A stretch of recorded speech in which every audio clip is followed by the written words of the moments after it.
Alors moi je vais présenter en fait un livre de mémoire que j'ai traduit, dont l'auteur devait être Vida Adjebi, donc devait être parmi nous aujourd'hui. Elle arrivera peut-être parce qu'elle avait un empêchement et elle pouvait venir qu'à partir de 16h30. Donc elle arrivera peut-être en cours de présentation ou bien pour le débat, parce que je pense que du coup on va avoir un peu de temps pour débattre.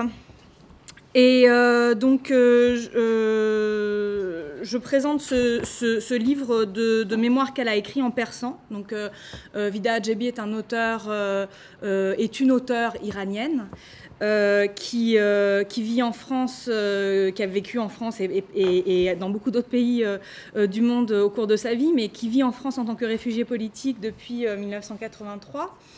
Et qui, en 2010, a publié dans une édition Samizdat, donc dans une édition qui n'était pas officielle et qui n'était pas en Iran, mais qui a été publiée à l'étranger et qui ensuite a circulé dans le pays, ses mémoires, qui sont beaucoup liées à l'expérience tricontinentale, à l'aventure tricontinentale. Et ces mémoires étaient finalement aussi une façon qui ont eu beaucoup de succès en Iran. Donc même si c'était une édition clandestine, c'est une publication qui a eu beaucoup de succès, qui a été primée dès sa parution par l'association des écrivains iraniens. Ensuite, elle a reçu d'autres prix de lettres en exil, mais ces mémoires ont réussi à transmettre dans la mémoire iranienne en fait, post-révolutionnaire ce lien qui avait été l'expérience internationale de la gauche révolutionnaire, donc, comme une des lignes généalogiques de cette révolution qu'on connaît sous le nom de révolution islamique.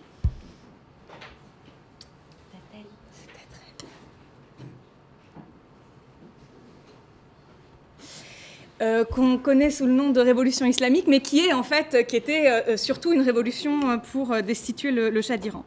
Donc, c'est un parcours qui est celui d'une femme dans ce panel de grands hommes. Donc celui d'une grande femme, 1m80, vous le verrez, mais plus qu'une grande femme, c'est plutôt une héroïne ordinaire du XXe siècle, pour reprendre le titre d'un panel qui aura lieu demain. Une porteuse de valises, voilà, on a évoqué avec François Maspero cette figure-là, donc c'est plutôt de cette figure-là qu'elle est proche.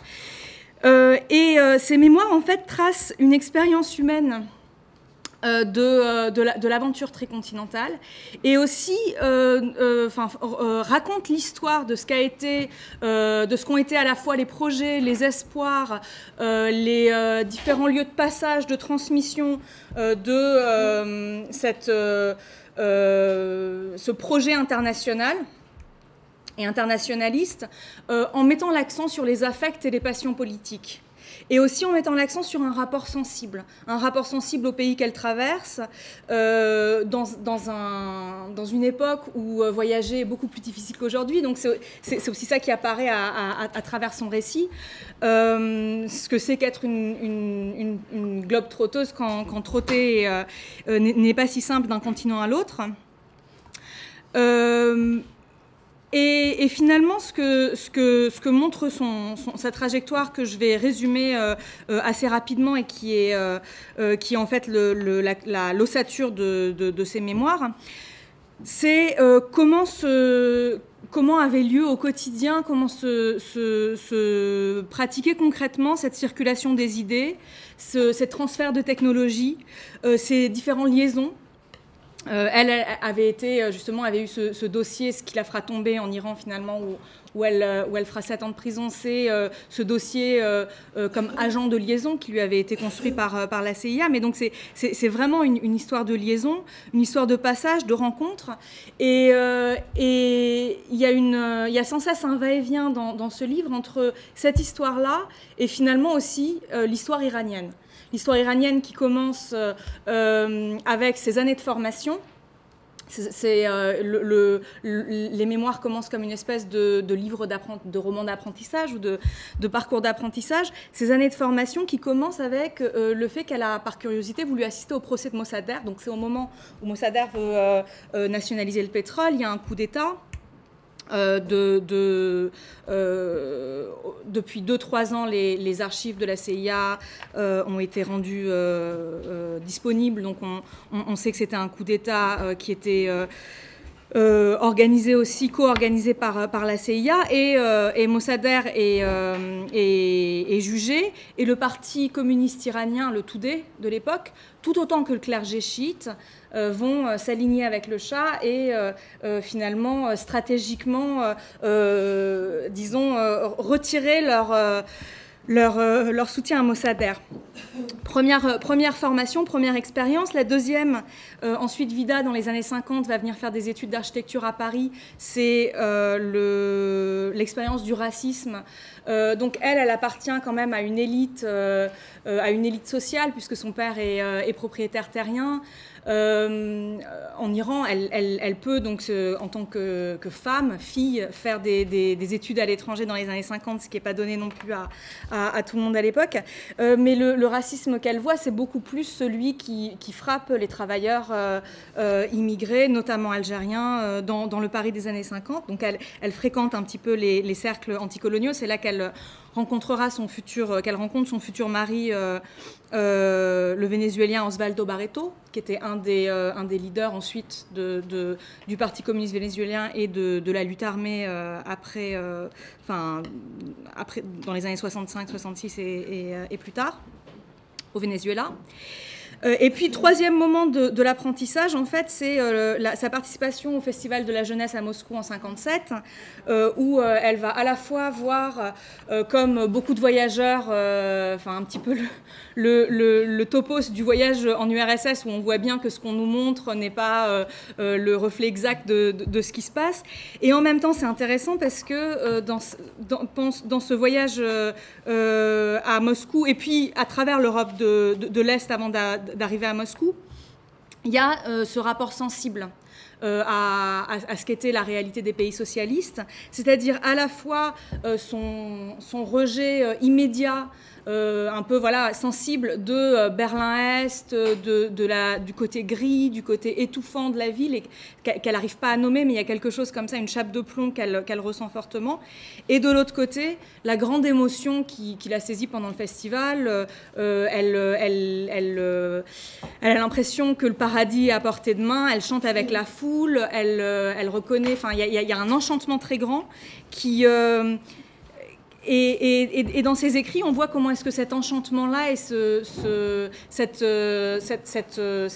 sensation de faire corps avec la jeunesse du monde entier dans ce projet très galvanisant va fonder ses affects politiques et son attachement au socialisme, qui vont pendant très longtemps lui faire considérer tout ce qu'elle va lire ou tout ce qu'elle va entendre sur les pratiques politiques, notamment en Union soviétique, comme de la propagande de la CIA, etc. Mais donc c'est intéressant parce que la formation, c'est à la fois des années où elle fait l'expérience, où elle voit les limites des politiques du Parti communiste soviétique, à la fois à travers le Toudeh et puis à Moscou, mais aussi c'est les années où elle se lie dans sa chair, dans ses émotions, à cette grande passion qui va faire qu'elle va mettre très très longtemps à finalement accepter la critique de ces politiques-là. Donc ensuite, après ces années de formation, il y a les années de voyage. D'abord au Venezuela, où elle va suivre son mari Osvaldo Barreto et participer à la première expérience de lutte armée, en fait, qui est celle des Forces armées de libération nationale, qui était un parti de lutte armée qui était soutenu par le Parti communiste vénézuélien, qui était un des seuls partis communistes d'Amérique latine qui soutenait en fait une guérilla. Mais c'est une expérience de lutte armée qui fait long feu, puisqu'elle est presque éradiquée peu de temps après sa naissance, et il va falloir attendre un peu plus tard et autour de la tricontinentale, le moment où justement Douglas Bravo et notamment Osvaldo Barreto vont réinsuffler de l'énergie dans un nouveau mouvement de guérilla à la cubaine.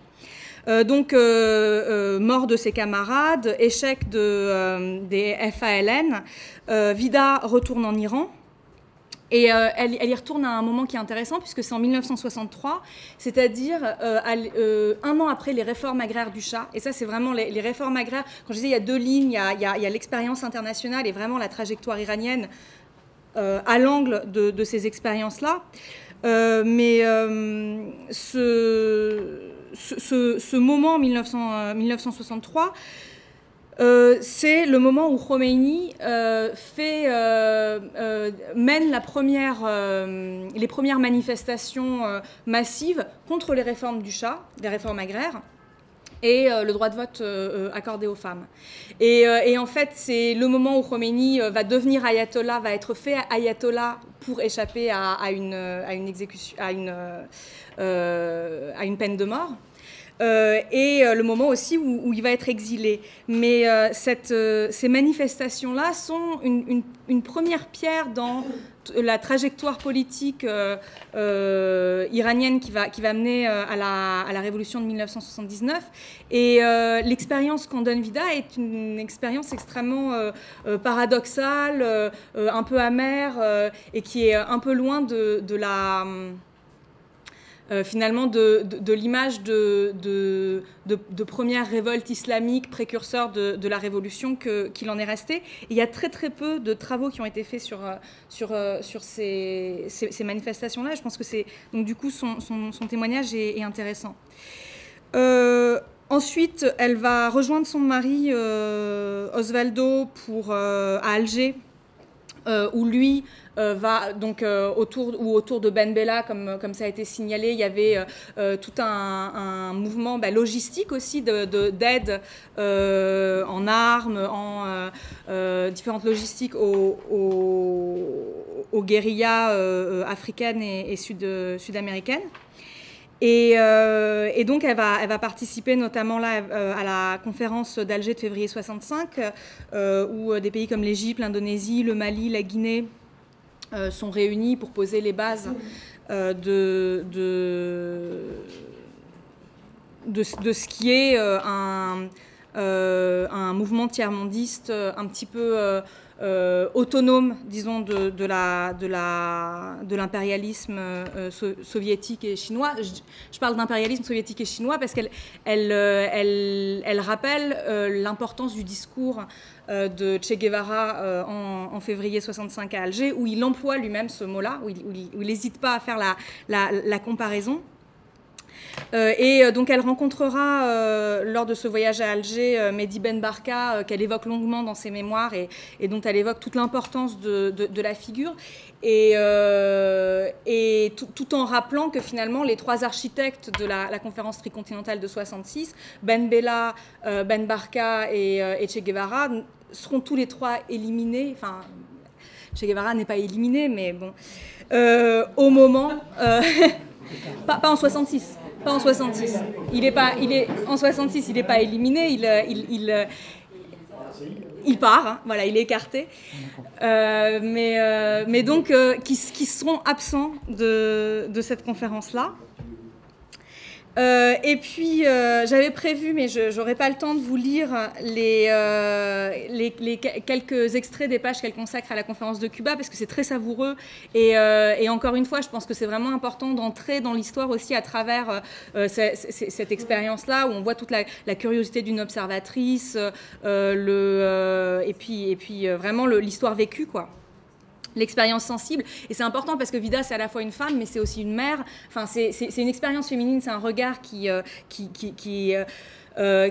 imbriqué, qui ne fait pas de hiérarchie, ni dans ce qui est bon à dire, ce qui n'est pas bon à dire, ni dans ce qui est noble et haut, c'est-à-dire stratégique, politique, et ce qui est plus bas, c'est-à-dire de l'ordre des affects, des relations amicales qu'on noue, etc. Et cette façon de tout dire en même temps, je pense, est très riche pour véhiculer la mémoire aujourd'hui. C'est de ça qu'on a besoin. Donc, après la conférence tricontinentale, elle est approchée, merci. Elle est approchée par Manuel Pinheiro, dit Barbaroja, donc un adjoint au ministère de l'Intérieur cubain, qui lui demande à la fois donc, de faire partie de ce réseau d'agents qui vont circuler, de femmes surtout, qui vont circuler à travers le continent sud-africain, enfin à travers, dans son cas, Cuba, l'Europe de l'Est et la France. Pour porter des affaires, pour voilà, faire des liens. Et puis également, elle va être traductrice pour des groupes, notamment une organisation de pro-chinoises révolutionnaires iraniennes, de guérillas iraniens qui vont se former à la lutte armée à Cuba. Donc Cuba propose ces formations-là et les groupes maoïstes, de guérillas maoïstes iraniens en profitent.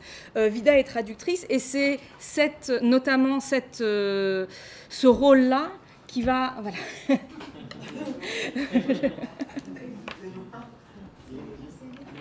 Je ne sais pas où est-ce qu'il y a une place. Ouais. Non, bah... et donc c'est notamment ce rôle-là qui va lui valoir son dossier à la SAVAK à son retour d'Iran. Pour conclure en quelques mots justement cette trajectoire, là pareil que toi, Céline, j'en suis au milieu. Quand elle rentre, je vais prendre 2 minutes de plus pour aller jusqu'au bout du parcours.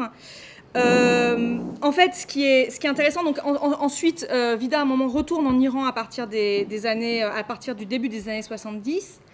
Et à l'Institut de recherche en sciences sociales, et c'est intéressant parce que là, elle fait tout un travail d'évaluation sur la réforme agraire. La réforme agraire est un clé de voûte parce que c'est ce que les guérillas anti-Shah ne reconnaissent pas comme réel, puisque leur demande, c'est une réforme agraire, et justement, la réforme agraire ne peut pas venir d'un régime impérialiste. Et donc, toute l'évaluation de la réalité de cette réforme, c'est cette connaissance fine des conditions sociales, économiques réelles du pays, qui fait la différence entre une lutte qui est portée uniquement par une volonté de lutte et une théorie et une idéologie, et une lutte qui est en lien avec des réalités socio-économiques précises, singulières, différentes dans chaque pays, liées à des histoires aussi précoloniales différentes dans chaque pays. Et ça, pour l'Iran, on a bien vu avec la Révolution à quel point c'était important. À son retour, donc Vida, tandis que pendant tout le livre jusque-là, finalement, son aventure passe quelque part d'échec en échec. Il y a beaucoup de gens qui meurent, il y a beaucoup de gens qui disparaissent, il y a des défenestrations, il y a des exécutions. Mais voilà, il y a une énergie de lutte qui continue. On se demande comment ça se fait que ceux qui participent ne se laissent pas abattre. Mais voilà, au Venezuela, la mort de camarades, ensuite en Algérie, Ben Bella qui est écarté, mais on continue, etc.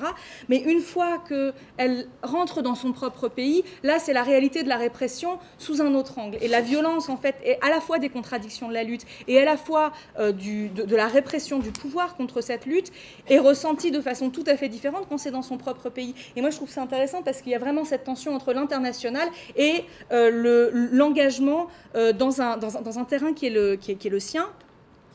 Donc elle est emprisonnée, à la fois beaucoup torturée, mais ce qui est paradoxal son dossier est déjà donné par la CIA à la SAVAK, donc il n'y a plus rien en gros à savoir sur elle, mais elle passe 7 années en prison. Et là, on voit également comment est-ce qu'on passe de la figure, enfin comment naît dans les années 70, comme une espèce d'héritage de ces luttes des années 60, la figure du prisonnier politique, qui devient la chose importante à la fois dans les pays d'Amérique du Sud, mais aussi en Iran. Donc la liberté d'expression, la question de la répression et le prisonnier politique. Donc Vida, elle est nommée prisonnière politique de l'année 77 par Amnesty International, mais cette figure du prisonnier politique va surgir et va être une espèce de moment de reconfiguration. Michel parlait des sociétés civiles, mais c'est un moment de reconfiguration d'un héritage de ces luttes tiers-mondistes, où à un moment on ne va plus faire trop attention à ce qui est porté par la lutte ou quel est le projet, mais c'est le fait que quelqu'un est en prison et doit être libéré. Je ne peux pas trop en dire plus, si ce n'est que après la révolution de 79, Vida va s'exiler à nouveau, va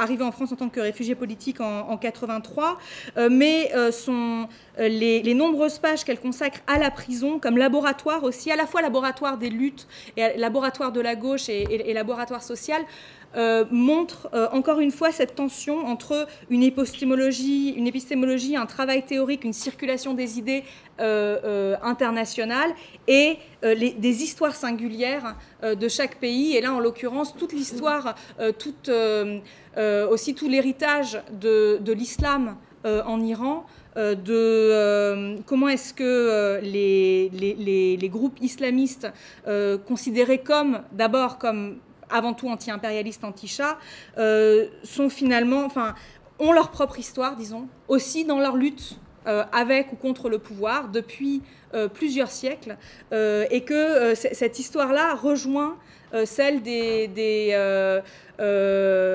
internationalismes, et que c'est dans cette tension qu'on peut voir à la fois les paradoxes, à la fois essayer de comprendre aussi les échecs, à mon sens, de cette aventure-là. Voilà.